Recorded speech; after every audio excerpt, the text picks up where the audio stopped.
these days there is this whole news reporting, including by Swarajya magazine, that if we prevent cows from being slaughtered, non-milking cows from being slaughtered, this is causing an upheaval in village communities. Cows are going and eating food grain and devastating farms. What what is the reaction? This was not happening earlier. It has started I've happening now. heard this argument from senior people also, but it's a society which decides to protect the cow should be able to find the wherewithal for keeping the cows which are beyond the economic age. And all these cow protection acts actually mention a clause that the state will set up goshalas, and in fact, I think Chhattisgarh Act, if I remember correctly, even says that you can take the animal to the goshala, it will be accepted there. Now, the states will have to create that system where there are goshalas where an animal can be taken and it will be kept there and protected. Well, it is true that for the farmer it will become a difficult exercise, economically difficult exercise. But if you are a state committed to the protection of the cow, it is your duty to provide for the maintenance of the cows which are beyond the economic age. And I think the Indian states have started doing it. Well, it's not a very large part of the budget which needs to be assigned to it, but you have to make budget provisions for it. You cannot say that it cannot be done. This is saying it cannot be done. It is an argument for not doing it. But there's no reason why cows which are beyond the age of economic usefulness cannot be protected by a society of the level of India. And our states are now very rich, and for them to provide even 3 to 4% of their budget for this purpose should not be much drain. And maybe once you have these goshalas with so many cows, you will find ways of taking out some economic benefit out of the keeping of these older cows. But that argument is never acceptable. That because we do not have the money to take care of the cow, we will let it be killed. That argument just is not there are certain arguments which are not made. And this is an argument which should not be made. And the farmer's distress must be removed. But the state has to take the responsibility. Earlier, the society was taking this responsibility of maintaining goshalas everywhere. Because the society is not left with the resources, necessary resources, all the resources are now with the state. The state should take that responsibility, and I don't think Indian states are, at least from what I am seeing, they're shirking for the responsibility. There can be some couple of years of transition when there will be distress, but already I think today the distress is much less than what was being talked about a year ago or a year and a half ago. I just have a quick comment there on what you mentioned, that society is not maintaining this, so states have to maintain. I think it's partly to do with the temple structures. The temple's money is not in the temple's hands, and so they are not able to maintain gaushalas also. So no, society was maintaining everything. Society was maintaining schools, society was maintaining the Vedyas. So now that none of this is left in the hands of the society, how can only this be left? Everything, it is a complete system. So if the state is taking control of everything, they have to take control of this also, responsibility.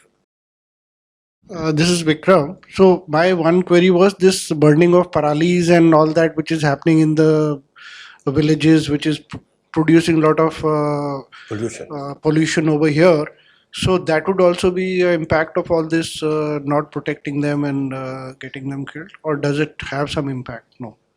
No, parali, of course, one of the reasons why it is happening is because we have brought this harvester.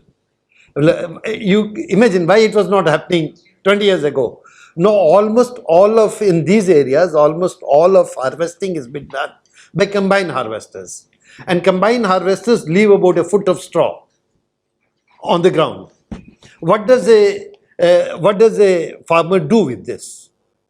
He cannot now after putting the harvester, He cannot put another set of labor to remove that straw. And so it is, we brought the technology, so we should improve our technology of harvester if we are bringing it, so it cuts deeper. Or there is a second round of cutting possible that cuts deeper. We keep on blaming the poor farmer. Look, what does he do with this? That what is left on the ground after the harvester has moved, he cannot really bring another. But can that also be fodder for the cow? Can be fodder for the cow, and I know in Punjab there was a time when this straw was being sold at fairly high price. So it will be, if it can be cut, it will be useful. But since you are importing all technologies, there the straw doesn't matter. So here you have not created the kind of technology will make use of the. What does the Westerners do harvester latte? What do they do with that? How do they control? They won't be cultivating. The West, I won't know. I won't know. But the main difference between the West and India is that India does 3 crops all over the country, almost all over the country. We do 3 crops in a year. Most of the West does only 1 crop a year. It's not possible. Their weather is not such that they can do 3 crops. Well, most of the wheat area of US will not be able to will be producing that 1 crop of wheat, and most of Europe will be doing only 1 crop. India is special that we refuse to understand that we are special. India is special. We have the great bounty of the sun, which allows you to grow 3 crops in a year in almost any part of India. In the world, people will be wondering whether they can get such a land. Most of the world, it is only 1 crop is possible. So these issues will arise much less. I do not know the truth about it actually, what's being done, but I know that this is the situation that. Namaste, sir. An excellent presentation, thank you, and very alarming statistics indeed. Nobody ever thought of the buffalo being at such risk. I'd like to make one point which is often written about and talked about, and would like to know your views on that. Could the rise in the in buffaloes and the sort of preference for buffaloes be a reason for also the decline in many indigenous species of cows, which we had earlier? And if that is so, that is a very serious matter. Even otherwise, it is a very serious concern. Secondly, how are we going to reverse this? Is there any policy directive that can stop this alarming sort of number of buffaloes and cows which are slaughtered, and move us towards a better and more humane society? I am vegetarian personally. It's most jarring to even think or talk of these things. But how do we move and make that transition to what we were like earlier? If we could. Thank you. As far as the first question is concerned, that whether the decline of the variety of species of cow, is it because of this? It will be partly because of this, but even in those areas, for example, Gujarat, would not have many buffaloes. It will be a cow economy. But it was again our expert policy that we do not need to have the variety of Indian species. It's not required. In fact, I will not be able to give you the reference, maybe sometime I'll locate it. That somebody asked the question from Kurian, Joseph Kurian, that cow revolution, the milk revolution man. Look, you are importing semen and importing species from abroad, but there's such a good Indian milk yielding species. Why don't you pay attention to that? And his answer was that if I have to identify and breed Indian species, is years of work, and I am getting ready-made semen, why shouldn't I go for it? So there is this he was answering to one of those Girnar people who kept on carrying out a campaign on cow for very long. This is the answer. I was shocked that he's giving this answer. But this is the answer most of agricultural economists will give you. That is cheaper to import semen and is easier than to develop our own species. They say many such things. So the species have gone down because our agricultural scientists are not interested in that, because this is hard work. And they don't know, they have not learned how to work in environment which is specifically Indian, where they do not have a guidance from abroad. For all this, you have to work on something in ways which you will have to develop your own ways, own methods, and that is problematic. That's a problem. So if the world produces wheat, we will produce wheat, which is much easier to do, and tell Indians to stop eating rice instead of developing rice varieties, which we did only after that Millenia Institute was able to do. Till then, there was no green revolution in rice in India. Policies takes time, but this particular issue of export of beef, this is recent, and this doesn't have correlates with too many other things.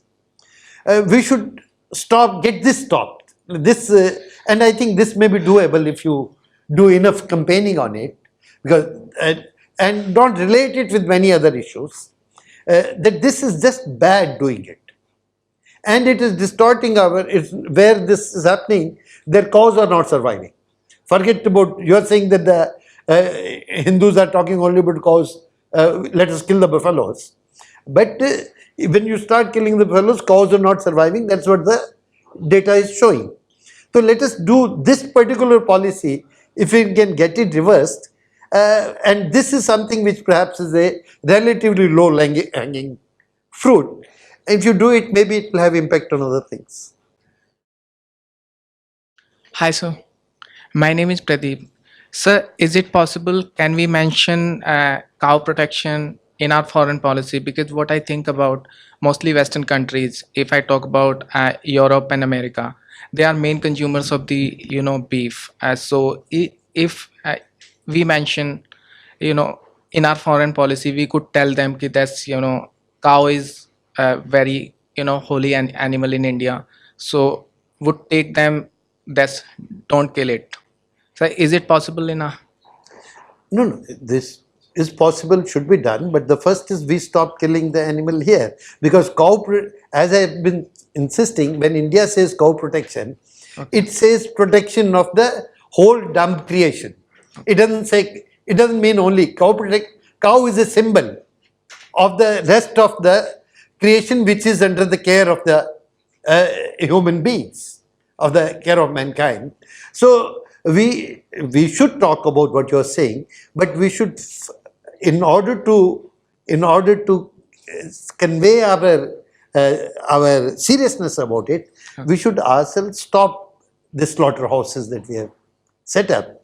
Once these are closed, we'll have the courage and also the authority to go and tell others that you don't do it.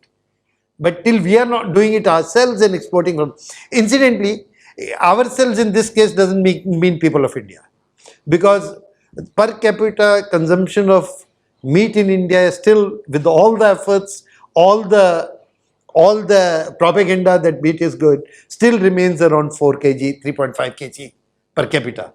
So you do anything, all kinds of things you're doing. People of India, they may not be 100% vegetarian, but they are not consuming more than 3.5 kg per capita per year, which is, I think, almost the least in the world. If not, maybe there'll be one other country which will be less than that. So when I'm saying the people of India are not doing this slaughter. People of India are not eating meat. But we are doing all kinds of propaganda. That, as I said, that somebody can have the courage to say it in that kind of occasion, that we are forcing children in the schools of Rajasthan to eat chicken. That is the kind of propaganda which is going on. Sort of hypocrisy that one side we say that the Hindus are don't want to eat beef and all that, and on the other side we are the one of the biggest exporters of beef. Second hypocrisy, we say that cow is like a mother, and it's not. We Hindus should not eat. And other side, buffalo milk is maximum.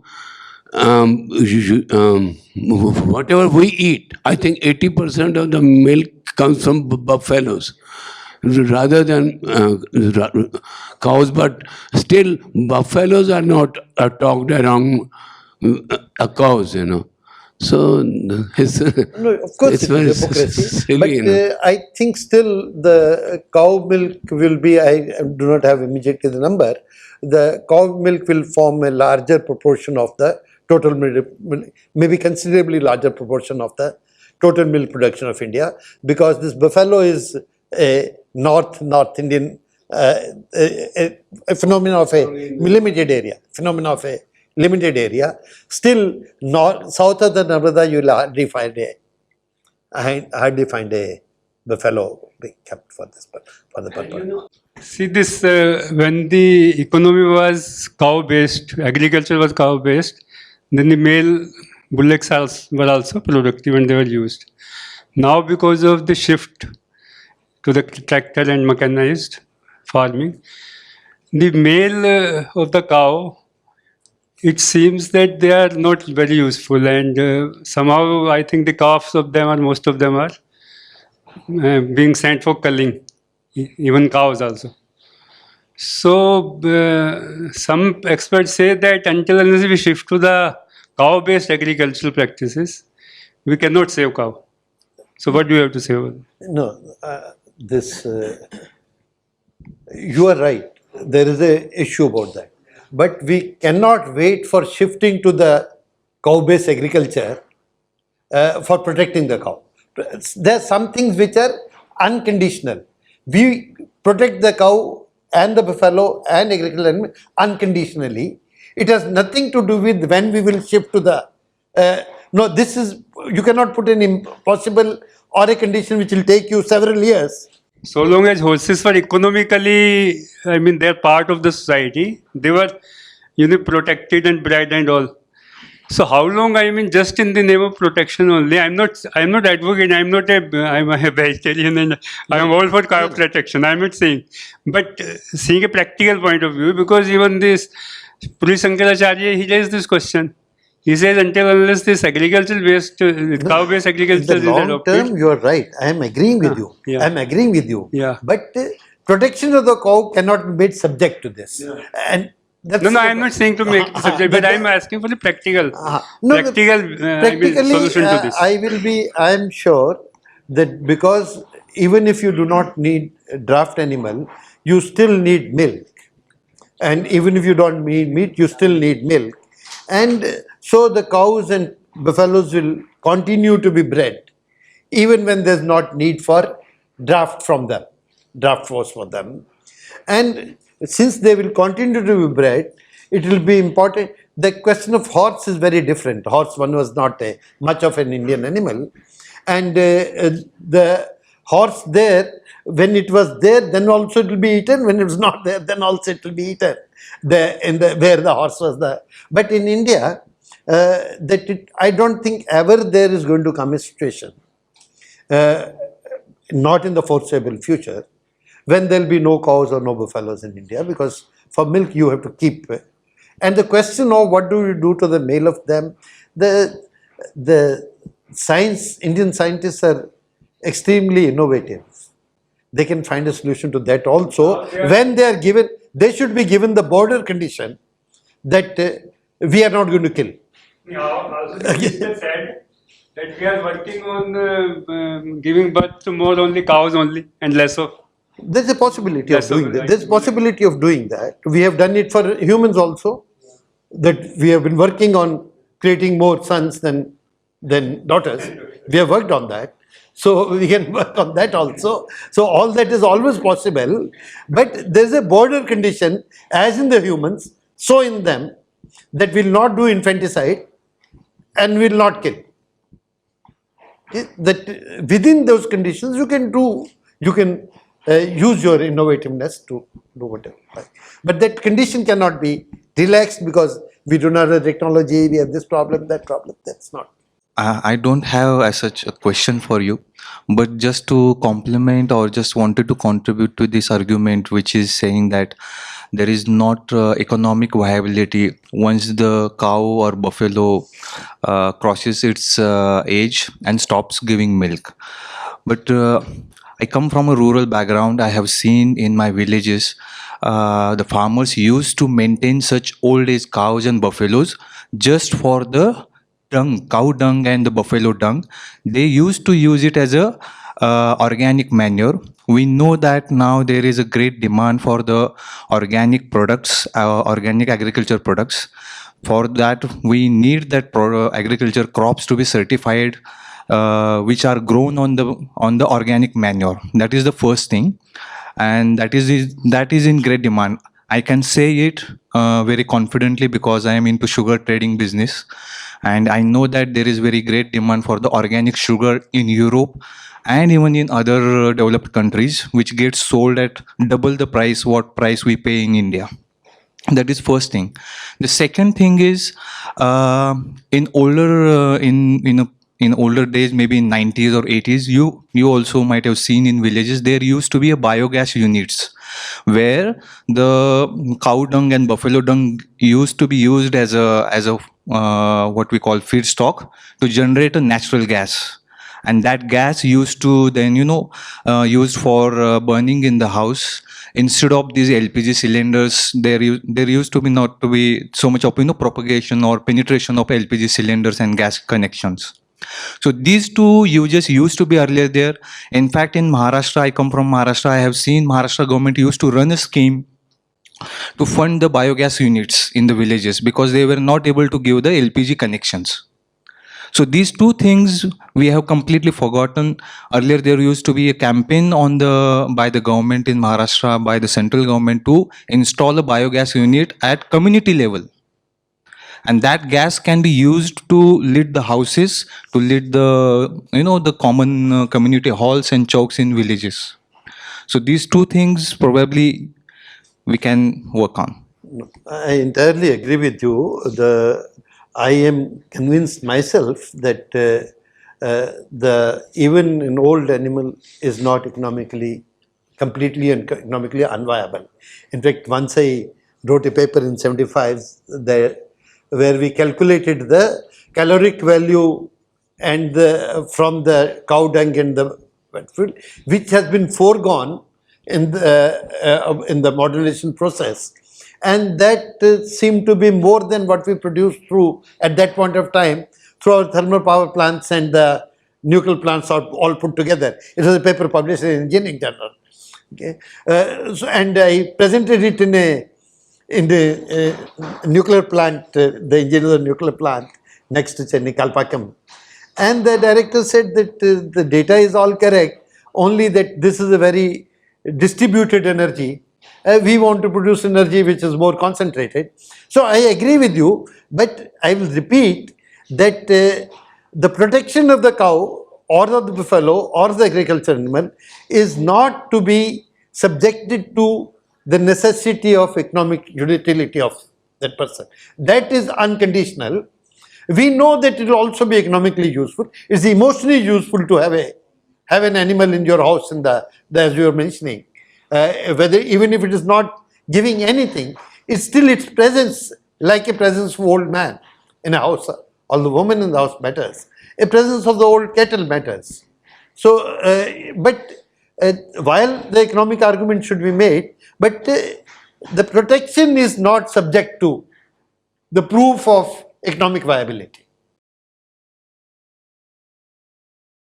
Quick comment and then I'll close this with a little request. There's a very beautiful movie called Cowspiracy. YouTube पे available है अगर आप सब देखें उसको तो.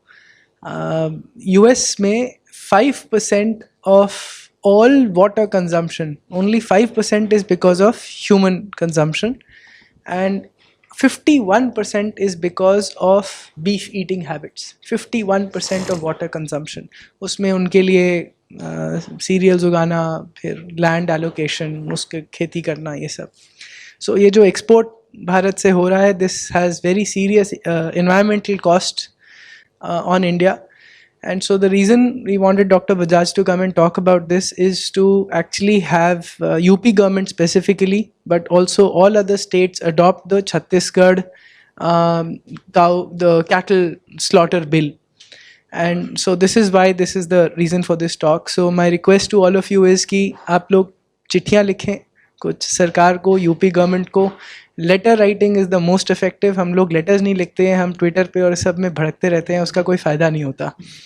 तो letter writing is very important. आप प्लीज़ सब लेटर लिखें UP government, other state governments को, to change this and adopt the Chhattisgarh bill.